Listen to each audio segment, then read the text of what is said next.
Los millonarios aportes de los grupos empresariales más importantes del país a la campaña de Fuerza 2011 han desatado una tormenta sobre el sistema político peruano.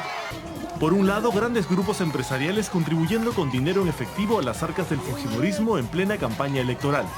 Y por el otro, una millonaria bolsa de aportes reunida por un gremio empresarial para financiar una campaña para evitar una supuesta amenaza chavista que se cernía sobre el Perú. El Perú tiene dos opciones. O vamos hacia adelante, o vamos hacia atrás. Millonarias contribuciones económicas no declaradas por el fujimorismo ante el organismo electoral y que tienen un correlato con el comportamiento de la bancada fujimorista tanto durante el gobierno pasado como durante el tiempo que ostentaron una aplastante mayoría en el Congreso recientemente disuelto. No me sorprende porque era obvio, ¿no?, que si las bancadas actuaban como actuaban, defendiendo intereses claramente sesgados en favor de la gran empresa, era obvio que estaban pagando algún tipo de favor. Nadie aporta millones por la nada, ¿no? Es un hecho muy grave. Para mí inaugura un nuevo capítulo en la historia de la corrupción en el Perú. Lo que han dado es donativos, dádivas, con la finalidad de obtener beneficios en el futuro. Han comprado un partido político. La primera bomba llegó desde Credicorp. El último lunes, el presidente del directorio, Dionisio Romero Pauletti, declaró ante la Fiscalía que su holding, el grupo financiero más importante del Perú, hizo un aporte de nada menos que $3.650.000 a la campaña presidencial de Keiko Fujimori, en efectivo y mediante varias entregas entre noviembre del 2010 y mayo del 2011. Según Romero, la decisión de aportar más de $3,5 millones a la campaña de Fuerza 2011 estuvo motivada por una preocupación sobre la posibilidad de que el chavismo, para él encarnado en la candidatura de Ollanta Humala, tomara el control del país. Un argumento parecido al de la CONFIEP, pero con algunas diferencias. El gremio empresarial hizo una bolsa de $2 millones entre las entidades que lo conforman para pagar una campaña publicitaria a favor de la inversión privada. Estos fondos, a diferencia de Credicorp, sí habrían sido bancarizados. La CONFIEP no financia partidos políticos y no financia candidatos. Eso creo que ha quedado claramente demostrado con estas declaraciones. Lo que los empresarios hagan con el dinero que lícitamente ganan tiene que responder a las actividades y a los intereses que cada uno quiera darle. El empresario José Graña, de Graña y Montero, reveló por su parte que la empresa contribuyó con $25.000 de los $240.000 que la Cámara Peruana de la Construcción aportó a la bolsa de la CONFIEP. La empresa Alicorp, subsidiaria del Grupo Romero, reveló que hizo un aporte de $200.000 a la bolsa de la CONFIEP para financiar la campaña publicitaria contra el chavismo. Hemos cumplido nuestro deber como testigos de una investigación, hemos respondido todas las preguntas y por el carácter reservado de la misma, no podemos dar más declaraciones, pero les agradezco mucho por su tiempo. En un comunicado que nos enviaron tras solicitarles insistentemente una entrevista, explican que participaron de la colecta de la CONFIEP con el fin de promover la economía de mercado y la inversión privada.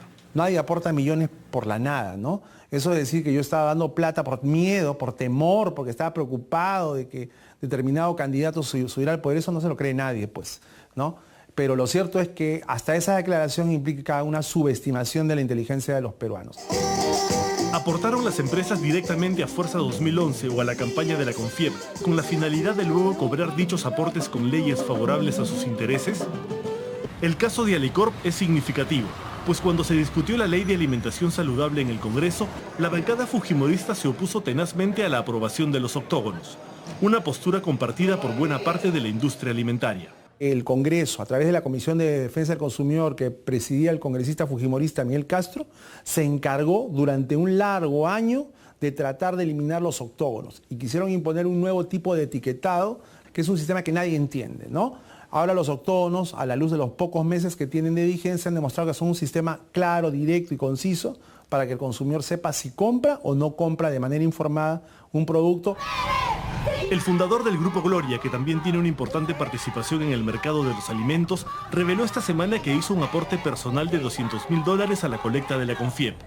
Bloquear la ley de alimentación saludable y su reglamentación era uno de los objetivos de Fuerza Popular, que ya tenía un compromiso, al parecer, con este grupo Credicorp. Y Alicorp, que es una de las empresas importantes de este conglomerado empresarial, justamente iba a haber afectado sus intereses en relación a esta colocación de los octógonos en los productos que ellos comercializaban.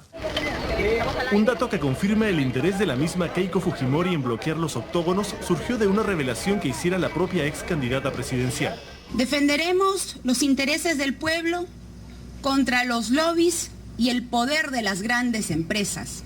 Con la bicameralidad. En agosto del año pasado, Keiko Fujimori reveló que se reunió en 2 oportunidades con el flamante presidente Martín Vizcarra poco después de que asumiera la presidencia. Le transmití el respaldo y nuestra actitud de colaboración para estos próximos años y que a nosotros nos interesaba decididamente que él haga un buen gobierno. Estas 2 reuniones que se llevaron. Vizcarra detalló de qué hablaron en la segunda reunión que sostuvieron en junio del 2018 y los pedidos expresos que le hizo Keiko Fujimori en aquella ocasión. Hablamos, por ejemplo, de la aprobación del reglamento de alimentación saludable, los octógonos, ¿no? Los octógonos, que era un tema que ella no estaba de acuerdo, incluso recomendó, sugirió reemplazar a la ministra de Salud, ¿no? Ella le pidió expresamente que usted cambie a la ministra de Salud.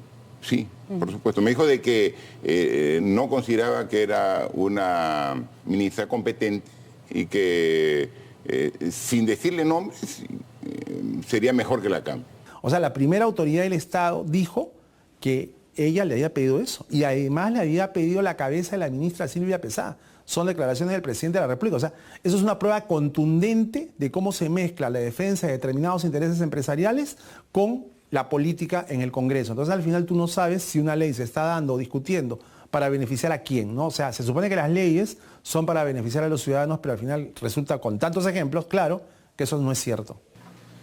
El caso de los octógonos sería solo la punta del iceberg de un presunto esquema de financiamiento de campañas a cambio de favores legislativos. Las revelaciones de empresarios que aportaron tanto a la campaña de Fuerza 2011 como a la campaña organizada por la CONFIEP recién comienzan. Pero es posible establecer algunos paralelos entre el comportamiento de la bancada fujimorista y algunos intereses empresariales específicos. La congresista Rosa Bartra, por ejemplo, presentó un proyecto de ley para que los estudiantes de institutos pudieran trabajar hasta 4 horas diarias por un tiempo máximo de 3 años sin recibir ni un solo sol por la labor realizada. Tras las duras críticas que recibió su propuesta, Bartra no tuvo otra alternativa que retirar el proyecto de la llamada Ley Pulpín Fujimorista. Esas son afirmaciones terroristas, que lo único que están buscando es desinformar y desinformar de manera alevosa. El proyecto de Bartra había recibido el respaldo de la CONFIEP y otros gremios empresariales. El fujimorismo y la CONFIEP también se opusieron a la aprobación de la llamada Ley Antielusión, una norma elaborada por el gobierno que se proponía evitar la millonaria fuga de impuestos de las grandes empresas a paraísos fiscales.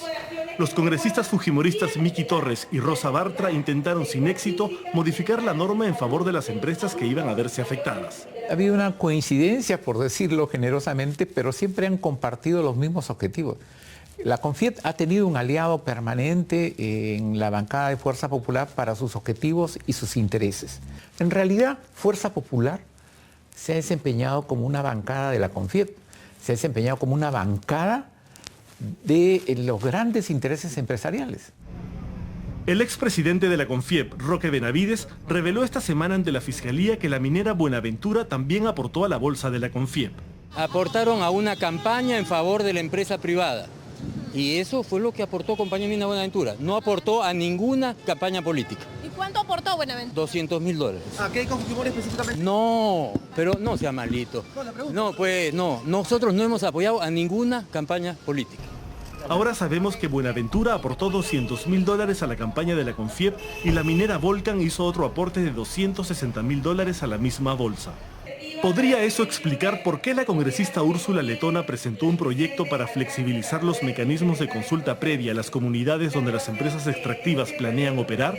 Úrsula Letona y otros fujimoristas con vínculos con las cooperativas de ahorro también estuvieron detrás del intento de sabotear la propuesta de ley del Ejecutivo para que la Superintendencia de Banca y Seguros fiscalice a las cooperativas. Yo no sé qué hay, presidente. Yo no sé qué lobby hay. Incluso hubo propuestas del Ejecutivo que durmieron el sueño de los justos en el Congreso o iban y venían de comisión en comisión sin que pasasen a debate en el Pleno. La ley de medicamentos genéricos fue encarpetada y la ley de antimonopolio fue encarpetada y de no ser porque han salido por decreto de urgencia, no tendríamos ni la ley de medicamentos ni la ley de antimonopolio. O sea, ¿qué nos dice eso del Congreso? Que no funciona o que hace un trabajo lamentable cuando está copado por intereses subalternos que responden a otra clase de preocupaciones, pero no el bienestar del ciudadano. 8 votos a favor. Los ataques primero a la ley universitaria y durante este gobierno a la Superintendencia Nacional de Educación Universitaria, SUNEDU, también revelan la defensa de intereses por parte de congresistas no solo del fujimorismo, sino de diferentes bancadas. Congresistas que aparentemente no eran dueños de universidades y sin embargo eran acérrimos opositores a la ley. ¿Qué estaba detrás de ello? Si lo que buscábamos era el bienestar, lograr una universidad de calidad, lograr una educación mejor, etcétera, ¿por qué podían estar opuestos? Y evidentemente porque tenían grandes deudas que pagar. Las revelaciones de los directivos de las grandes empresas y conglomerados revelan claros nexos entre el poder económico y el poder político. Todo apunta a que el dinero destinado directamente a las arcas del partido y el utilizado para financiar una campaña publicitaria para supuestamente defender el modelo económico de amenazas chavistas tuvieron un correlato en la promulgación de leyes que favorecieron a estas empresas y en intentos infructuosos por petardear iniciativas que podrían afectar sus dividendos. Creo que acá nos hemos despreocupado de la gente. Y ese es el gran problema. Miren lo que está pasando en Chile, miren lo que está pasando en Bolivia, miren lo que está pasando en Ecuador. Estamos creándonos como un lunar, pero han habido algunas válvulas de escape. Como el cierre del Congreso. Como el cierre del Congreso, y eso ha amainado un poco el problema. Pero estén alerta los empresarios, que esto puede cambiar cuando el pueblo comience realmente a hartarse y sentir que la desigualdad se va incrementando mucho más en nuestro país.